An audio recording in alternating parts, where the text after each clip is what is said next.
London, 1875. Two children are born on the same morning.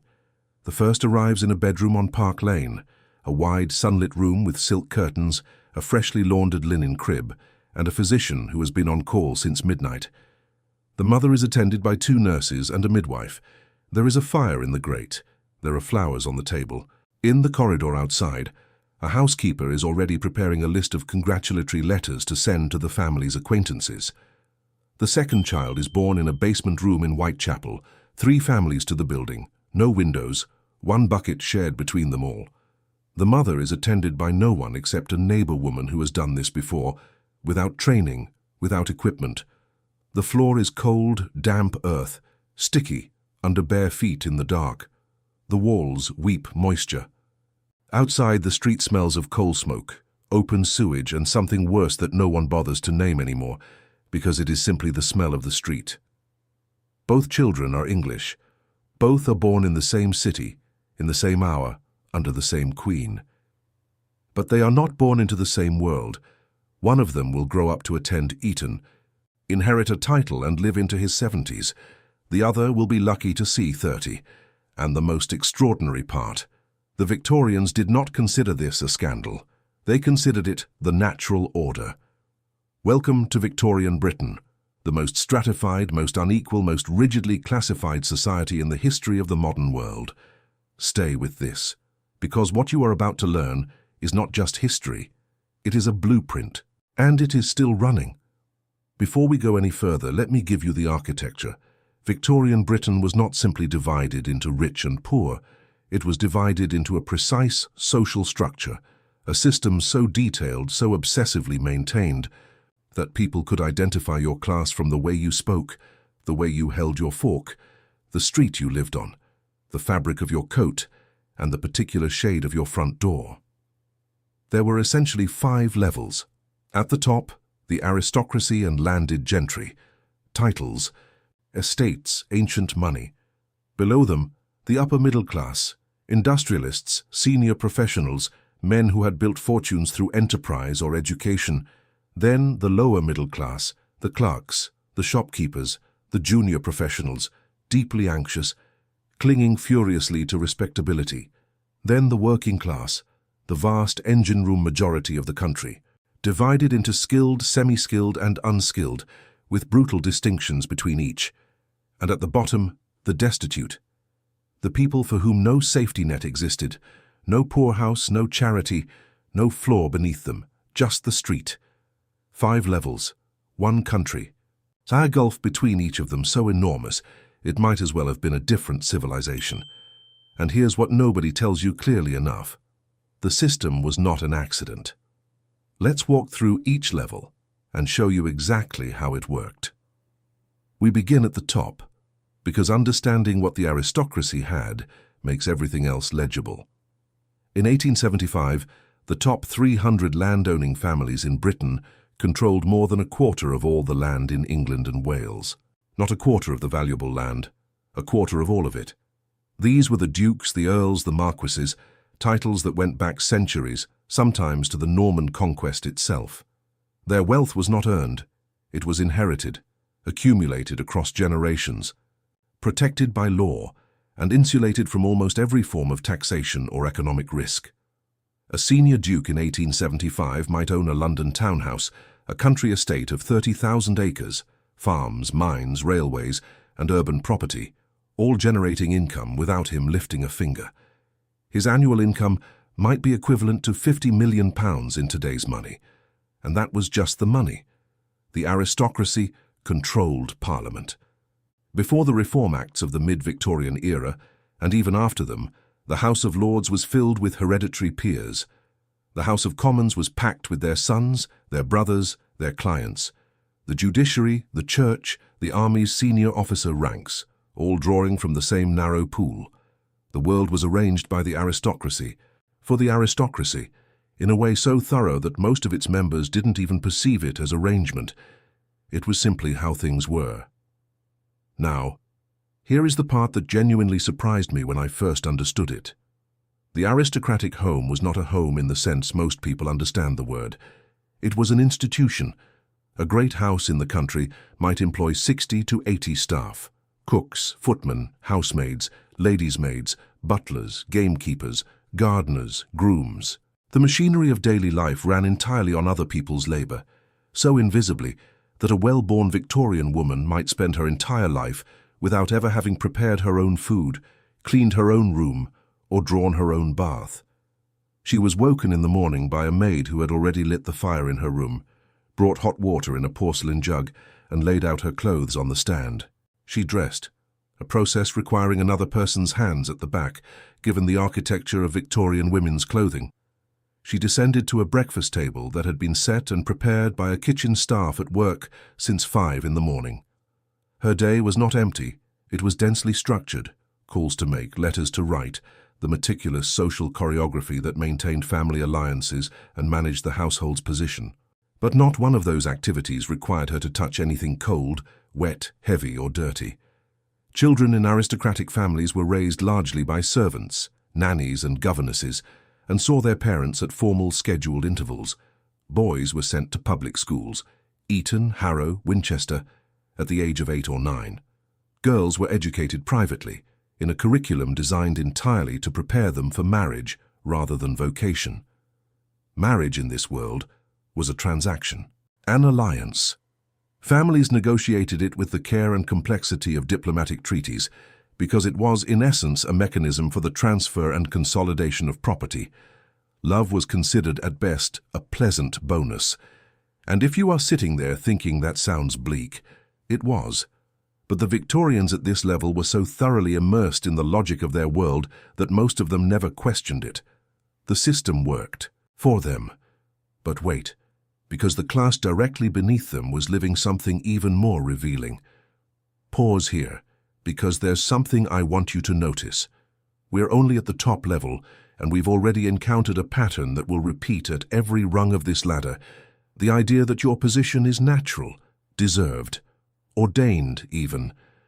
The aristocrat believed his wealth was the result of proper order. The clergyman who blessed him believed it. The newspaper that reported his movements believed it. And crucially, many of those at the bottom believed it too. That is not an accident. It is the most important feat of engineering in Victorian Britain. Not the railways, not the sewers, not the telegraph. It is the engineering of consent. We will come back to this, and when we do, it will change how you see the entire system. If you haven't already, subscribe right now. Because where this story goes from here is the part that history books consistently leave out. Below the aristocracy, but in a category of enormous internal tension, sits the upper middle class. These are the people who built Victorian Britain in the literal sense: the industrialists who owned the mills and mines and factories, the lawyers and physicians who commanded the highest fees, the bankers and merchants who moved money through an empire that stretched across half the globe. Their wealth, in raw numbers, often exceeded the aristocracy's. An industrialist in Birmingham or Manchester in 1875 might be worth more in actual cash than a duke with 30,000 acres. But here's the thing. Cash was not the same as status. Not in Victorian Britain. The aristocracy had land. The aristocracy had titles. The aristocracy had antiquity, a pedigree that stretched back further than anyone could argue with. And no amount of money could simply buy your way into that world. This produced one of the most fascinating and uniquely Victorian social dynamics. The upper middle class spent enormous energy trying to look, sound, and behave as much like the class above them as possible, while the class above them worked very hard to maintain the distinction. The signals were specific and deliberate. The right address, the right school for the children, the right church prominently attended, the right club if they could secure membership, the right dinner parties with the right guests at the right table. But there was a shadow over this world that the aristocracy did not feel: vulnerability. Fortunes built through enterprise could be lost through enterprise. A bank failure, a bad investment, a change in the market.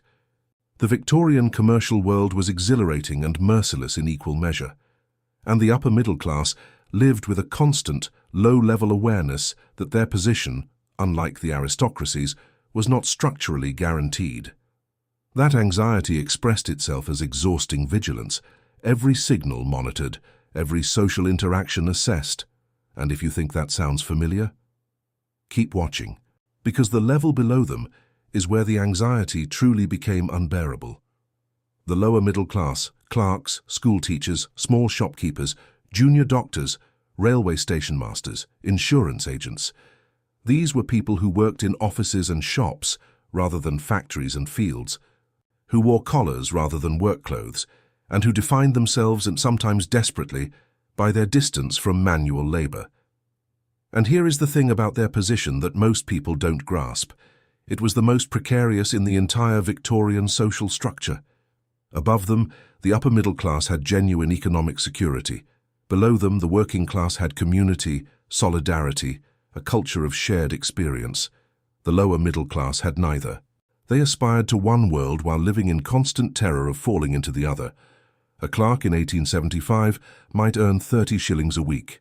His wife did not work, not because she didn't need to, but because a wife who worked was a visible signal of insufficient income, which was a signal of insufficient character, which was social death. They kept a small house in a respectable street, not fashionable, but one where poverty was not visible. They employed, if they could manage it, a single maid-of-all-work, a girl of 14 or 15 doing everything, sleeping in the attic, earning 4 shillings a week. The distance between having that one servant and not having her was enormous. That servant meant the wife did not herself clean the grates and carry the coals, which meant she was not a servant. The logic was brutal, but perfectly understood by everyone involved. This class was the great market for Victorian self-improvement. Samuel Smiles's book, Self-Help, published in 1859, 250,000 copies in its first decade, was written essentially for these people. The message, character, thrift, industry, and perseverance could advance a man. That failure was a moral failure, that the social order rewarded virtue. It was a message enormously convenient for everyone above this class, and quietly devastating for the individuals within it. Stop here for a moment. When you think about your own life, which of these levels sounds most recognizable?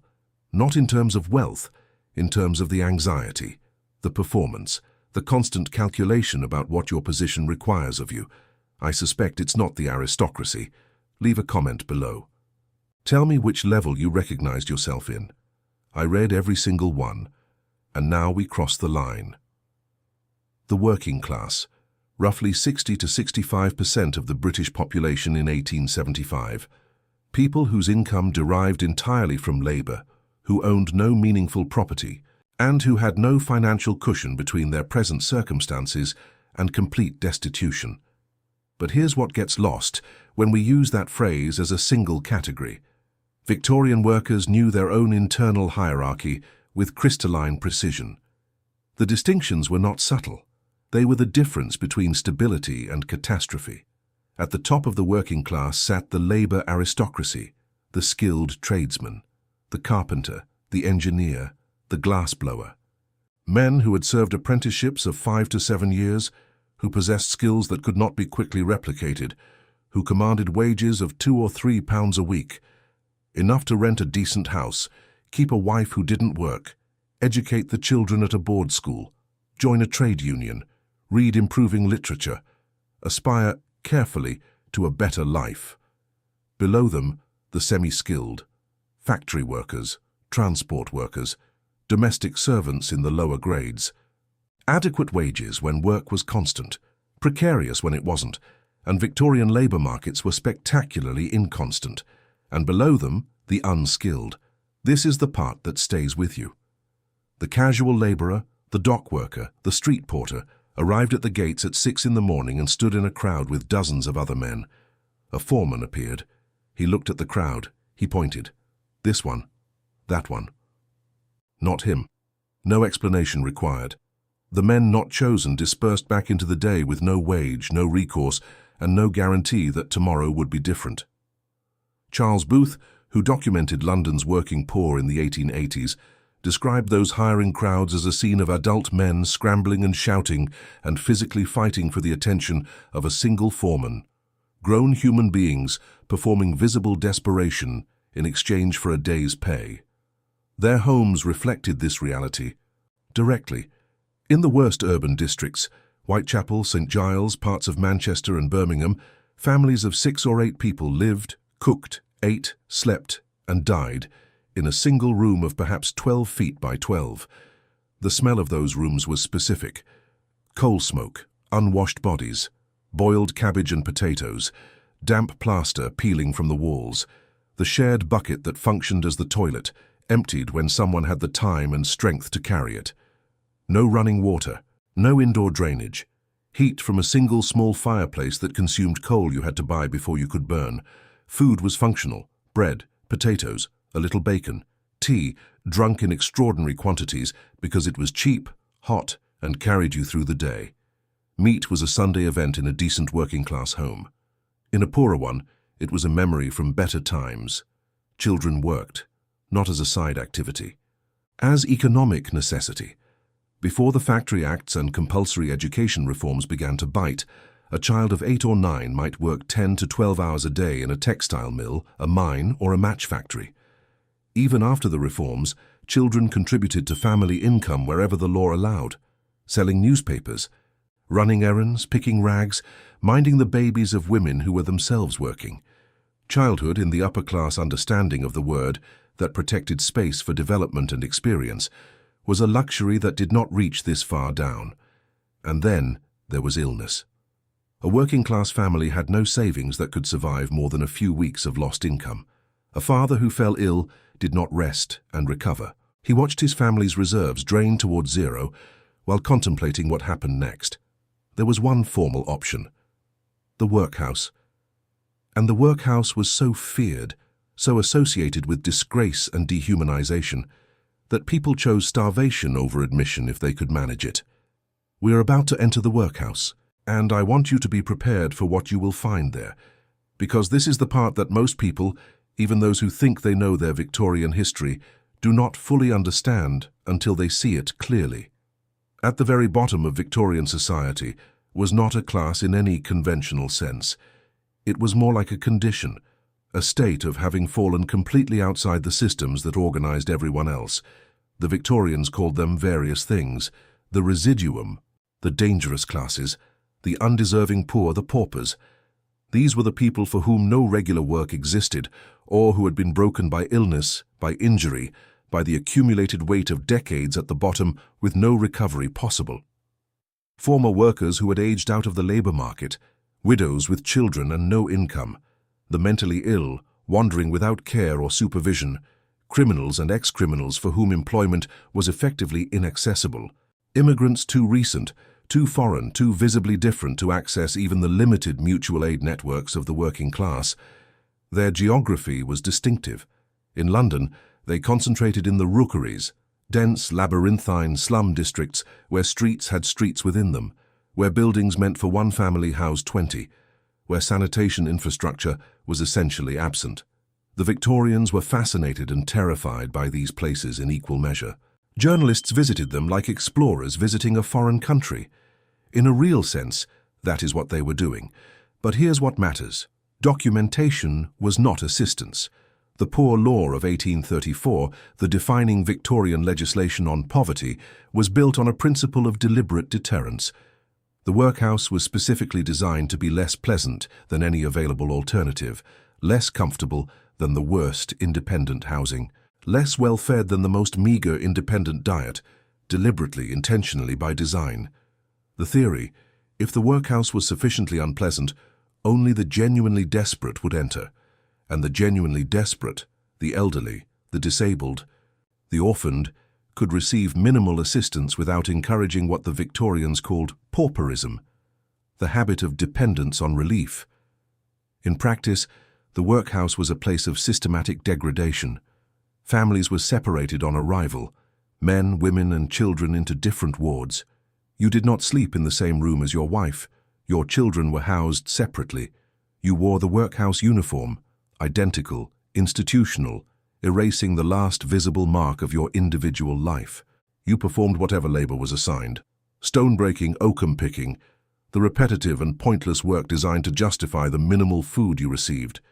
You had no privacy, no autonomy, no name. Effectively, you were a case number. And people died there, in significant numbers. of illness, of despair, of the particular exhaustion that comes from a life that has systematically removed every source of dignity. The Victorians called this a system of relief. Like this video if you're still here, because the piece that comes next is the one that changes everything. It is the explanation of how this entire machine ran, generation after generation, with the majority of its population inside it and accepting it. Let us talk about the thing nobody in Victorian Britain wanted to name directly: life expectancy. In 1875, the average life expectancy for a child born to an aristocratic family in England was approximately 60 years. Not great by our standards, but respectable for the era. For a child born to an unskilled labourer in one of the industrial cities, Manchester, Liverpool, Birmingham, the average life expectancy at birth was approximately 29 years. 29. Let that sit for a moment. That number is not a typo. It is not a rounded estimate. It is the mathematical product of staggering infant mortality. Roughly 1 in 5 working-class children in the industrial cities died before their first birthday, combined with deaths in early childhood from the diseases of poverty, cholera, typhoid, tuberculosis, smallpox, combined with industrial accidents, combined with the accumulated physical destruction of labor done in cold, damp, toxic conditions, over decades, without adequate nutrition or rest. The class into which you were born determined, with greater predictive power than almost any other variable, how long you would live, what diseases would end your life, how much of your existence would be spent in pain or fear or uncertainty, whether your children would fare better or worse than you. This was known. It was documented. The sanitary reformers, Edwin Chadwick, William Farr, John Simon, had produced the statistics with meticulous care and presented them to Parliament in reports that were extensively discussed. And here is the part that should disturb you. The response of the Victorian establishment was not to dismantle the system. It was to manage its worst edges, the great sewage works, the slum clearances, the factory acts, the public health legislation. Real improvements, genuine life-saving improvements, but improvements made to a machine that continued to run, fundamentally unchanged, on the labor of people whose lives it consumed. This raises the question, and it is the most important question in this entire story. How? How did 65% of the population accept conditions that were demonstrably shortening their lives and concentrating everything in the hands of a tiny minority? The answer is not a simple one, but it is, once you see it, completely recognizable. Let us talk about women, because women experienced the Victorian class system in a specific and additional dimension of constraint that cuts across every level we have described. At every rung of Victorian society, women were defined almost entirely by their relationship to a man. Daughter, wife, widow, these were the categories that organized a woman's legal and social existence. A married woman in 1875 had no independent legal personality in England. Her property belonged to her husband.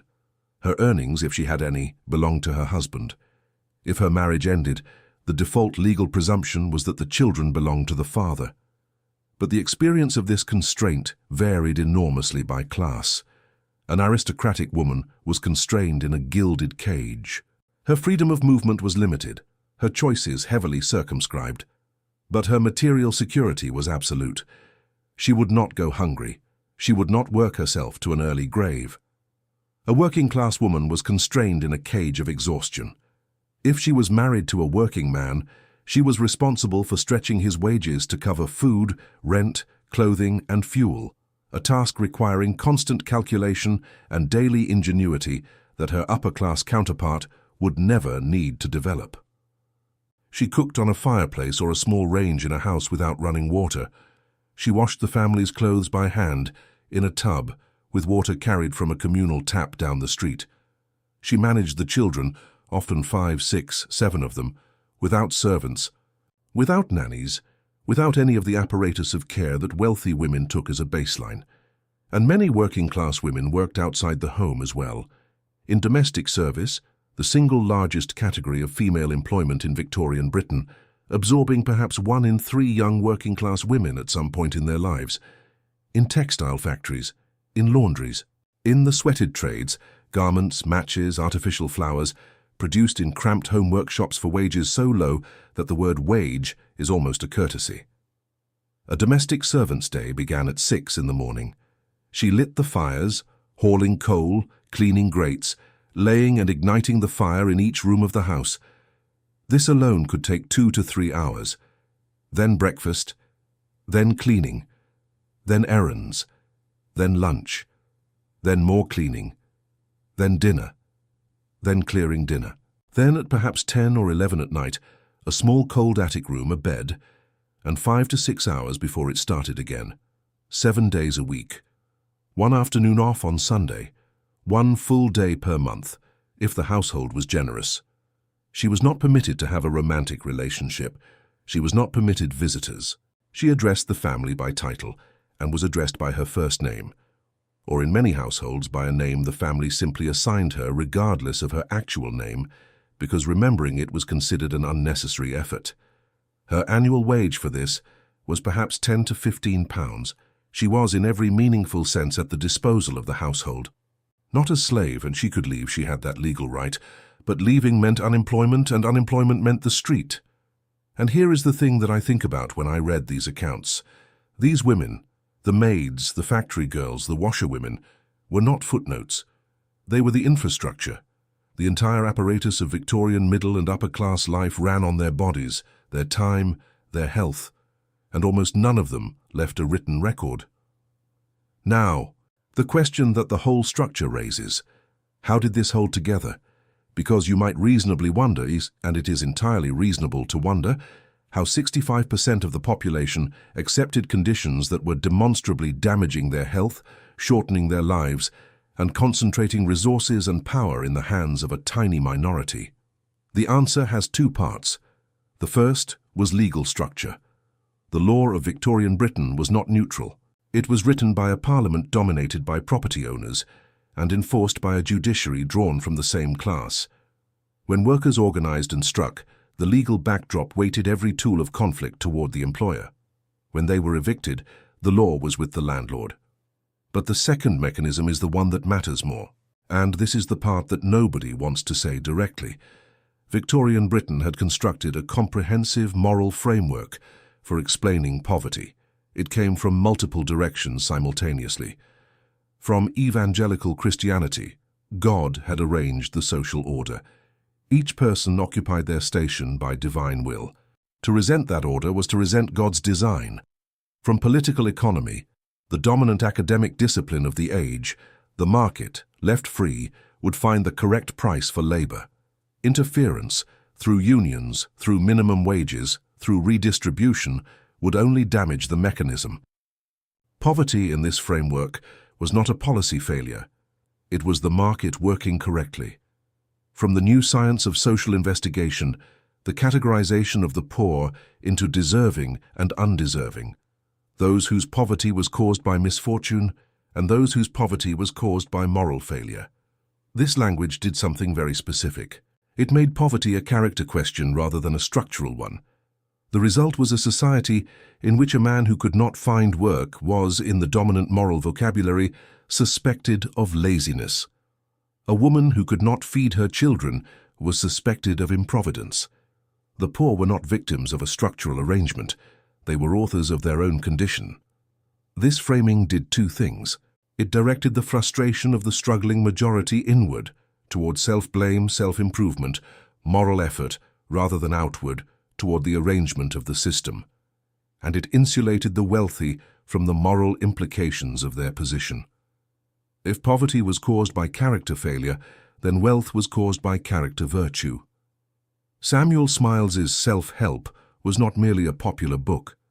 It was the ideological manual of a class system in the business of reproducing itself. And here is the uncomfortable truth that this story is building toward. That framework did not stay in the 19th century. And yet, the system was not static. The last quarter of the 19th century saw pressure building from multiple directions simultaneously. The trade union movement was beginning to give skilled workers a collective voice they had never had. The new model unions, the engineers, the builders, the railway workers, were cautious, moderate, focused on incremental gains, but they were changing the power balance in specific industries. The extension of the franchise, 1867-1884, was producing a political class that could not simply ignore the interests of the majority as it had done for generations. The Compulsory Education Act of 1870 was putting literacy in the hands of children who had never had it. And literacy, as every Victorian conservative knew and feared, was the antechamber to political consciousness. The social investigators, Booth, Rowntree, Mearns, were producing evidence that poverty was structural, not moral. That the number of people living in genuine want was not a fringe phenomenon but a central, permanent feature of the economic system. None of this transformed the Victorian system. The aristocracy retained its land and its power. The working class retained its vulnerability. The gulf between the children born on Park Lane and those born in Whitechapel on the same morning in 1875 remained in 1901, when Victoria died, almost as wide as it had been when she came to the throne. But the cracks were there. The world that followed, the Edwardian era, the liberal reforms of 1906 to 1914, the catastrophe of the First World War that killed the sons of every class in the same mud, would begin slowly, painfully, to dismantle some of what the Victorians had built. Not all of it, not nearly all of it, but some. Come back to those two children born on the same morning. The one born on Park Lane lived, as predicted, into his 70s. He attended Eton. He went up to Oxford. He served briefly in a cavalry regiment, not in any of the dangerous parts of Empire, but in a comfortable posting where the climate suited him. He returned, married well, sat on the board of 2 railway companies and a bank, and died in 1945, having watched the world he was born into disappear, and not entirely understanding why. The one born in Whitechapel, we cannot follow his individual story. Individual stories from that stratum rarely survived in the historical record. The lives of the poor do not leave archives, but statistically, roughly 1 in 5 chance he did not see his first birthday. If he survived infancy, a significant probability that he was working by 10. The probability that he saw his 40th birthday was less than half. He may have been a good man. He was almost certainly a hard-working one. The Victorian system had no particular mechanism for rewarding either. What it had was a powerful story, backed by law, by economics, by religion, and by the daily social texture of life, that explained this outcome as natural. And the most disturbing thing about that story is not how long it lasted in the 19th century. It is how many of its core arguments you will recognize in conversations happening right now. The idea that poverty reflects character, that the market produces fair outcomes if left alone, that assistance creates dependency, that your circumstances are the result of your choices. The Victorians said these things first, in their precise and confident Victorian way, and they said them in the service of a social order that consigned roughly 2/3 of the population to lives of preventable suffering. That is not an accusation. It is an observation, and it is one that deserves to be held carefully when we assess the society we have built from the wreckage of theirs. The uncomfortable truth is this: the Victorian class system did not disappear. It evolved, and you are still living inside its logic. If this changed the way you see anything and your own life, your own assumptions, the world you were born into, leave a comment below. Tell me which level hit you hardest. Tell me what you recognized. Tell me what shifted. The people who find this channel are consistently people who actually think, who actually question. The comment section here is genuinely one of the best on this platform, and if you are not yet subscribed, do it now. We are building something here, a record of the world as it actually was, without the mythology that comfort requires. Every video goes deeper. Everyone rewards staying. The next chapter is already in production, and I promise you it will not leave you comfortable either.